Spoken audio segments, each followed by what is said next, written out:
L'Évangile d'aujourd'hui nous rappelle le baptême de Jésus, c'est cette fête qu'on souligne aujourd'hui. Et je pense que Jésus n'oubliera jamais les paroles que son Père lui a dites cette journée-là. Tu es mon Fils bien-aimé. En toi, je trouve ma joie. Il est bon de savoir que quand Jésus a été baptisé, il était adulte. On peut savoir qu'il était à peu près au début de la trentaine. Et c'était un moment marquant dans sa vie parce que c'était le début de sa vie publique. Bien entendu, en cette fête du baptême de Jésus, on va se rappeler notre propre baptême. Dans notre cas, nous autres, la plupart d'entre nous, c'est nos parents qui ont choisi pour nous de se faire baptiser. On n'a pas de souvenir de ça, là. On va avoir une excellente mémoire, ce qui n'est pas mon cas. Et en même temps, on croit que cette journée-là, Dieu a agi dans notre cœur, et la grâce du baptême est toujours là. C'est bon de savoir, on voyait moins ça avant, mais aujourd'hui, c'est pas rare de rencontrer des jeunes adultes qui demandent d'être baptisés. Et pour ces adultes-là qui demandent d'être baptisés, vous comprenez, c'est quand même tout un autre choix. Et ça fait vraiment un tournant dans leur vie. Ça fait le début de quelque chose.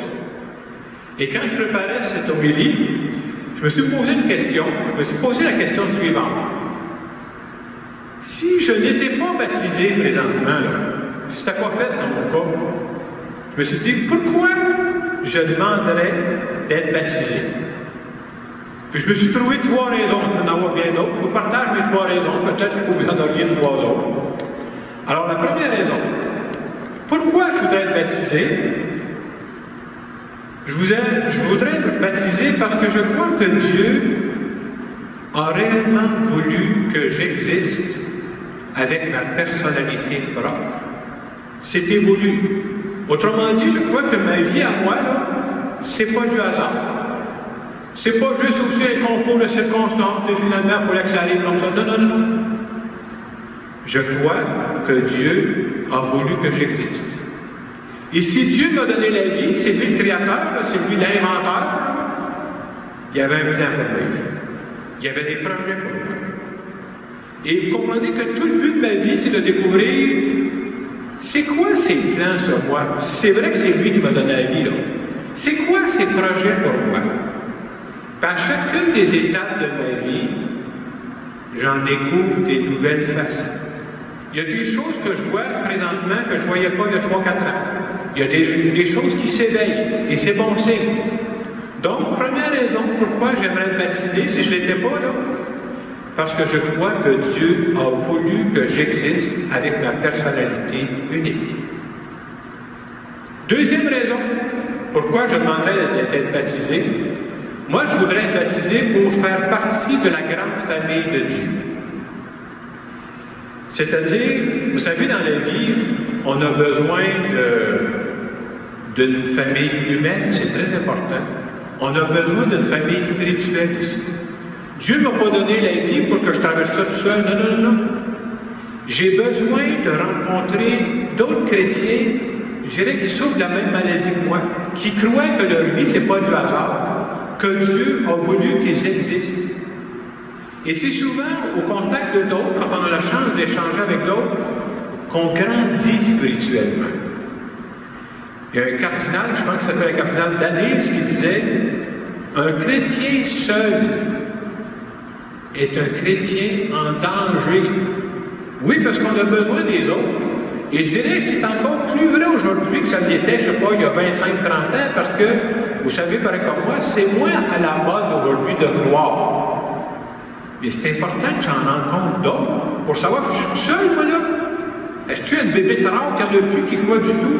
Et de rencontrer d'autres chrétiens, bien, ça me permet d'avancer. Alors, c'est pour ça que j'ai besoin d'en rencontrer d'autres. C'est pour ça qu'on prend le temps de se réunir dans des églises ou dans des petits groupes d'échange.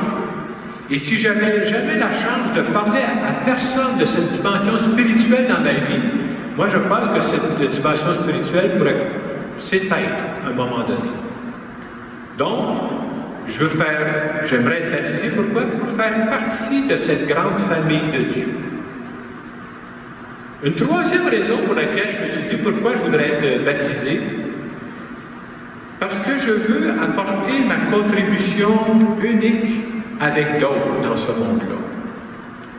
Moi, je pense que Dieu part, quand je dis moi, c'est vrai pour tout le monde, que Dieu veut que j'amène dans ce monde-là une contribution particulière. Il veut que je fasse une différence. Il veut que ma vie ait un impact. Dieu m'a mis sur terre pour faire en sorte que la terre devienne un milieu où il fait bon vivre. J'ai apporté ma contribution là-dedans. Et Dieu m'a préparé à ça, pour ma contribution. Comment il a fait ça? Bien, il m'a donné une personnalité unique. Il n'y a pas deux modèles pareils. Il m'a façonné à travers mon éducation. Il m'a façonné à travers les talents qu'il m'a donnés, à travers les expériences que j'ai vécues. Et je dirais même aussi, même à travers les expériences pénibles. On dit souvent que c'est dans ces moments-là qu'on grandit plus aussi. Et vous remarquerez que c'est souvent au contact des autres qu'on découvre quelle est notre façon propre d'apporter notre contribution. Moi, là, je fais partie de la famille de Dieu aussi parce que la vie m'a appris ceci. C'est quand on se met ensemble pour faire du bien qu'on a beaucoup plus d'impact. Genre seul, c'est pas fort. Mais quand on s'unit plusieurs personnes ensemble, c'est là qu'on peut avoir un impact dans notre monde. Et je crois vraiment que Dieu nous appelle à ça.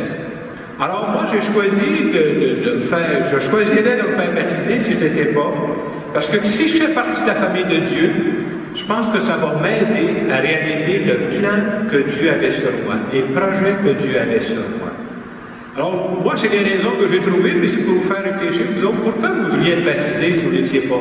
Qu'est-ce que ça vient changer dans ma vie? Qu'est-ce que ça apporte de plus dans ma vie?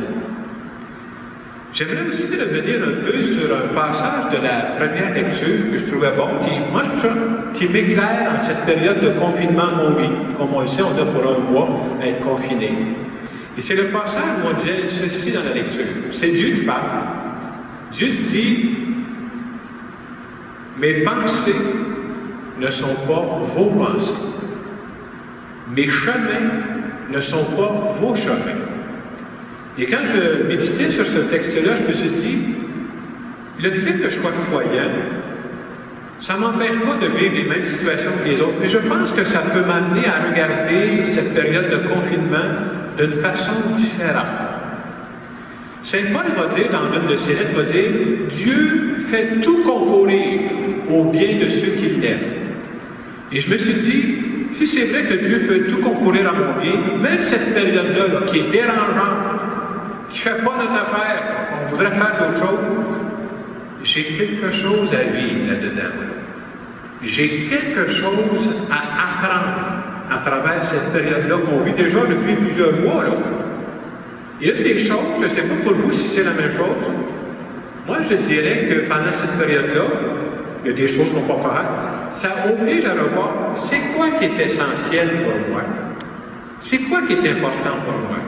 Et déjà, je peux dire, depuis le mois de mars passé, il y a des choses qui étaient importantes pour moi qui le sont beaucoup moins maintenant. Et je trouve qu'il y a quelque chose, il y a comme un détachement là-dedans qui est important de vivre. En terminant cette homélie, je voudrais simplement faire une prière en notre nom à tous.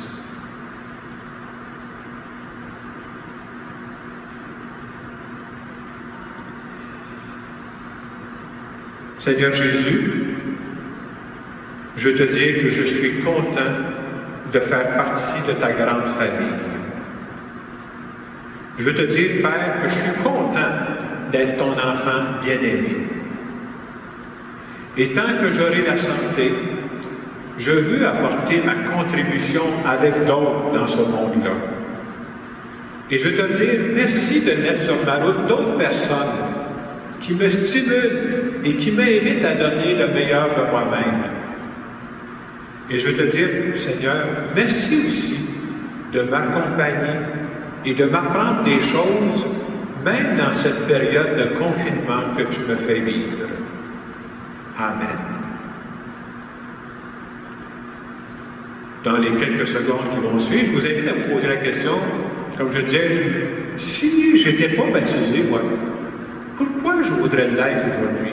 Qu'est-ce que ça m'apporte de plus d'être une personne croyante?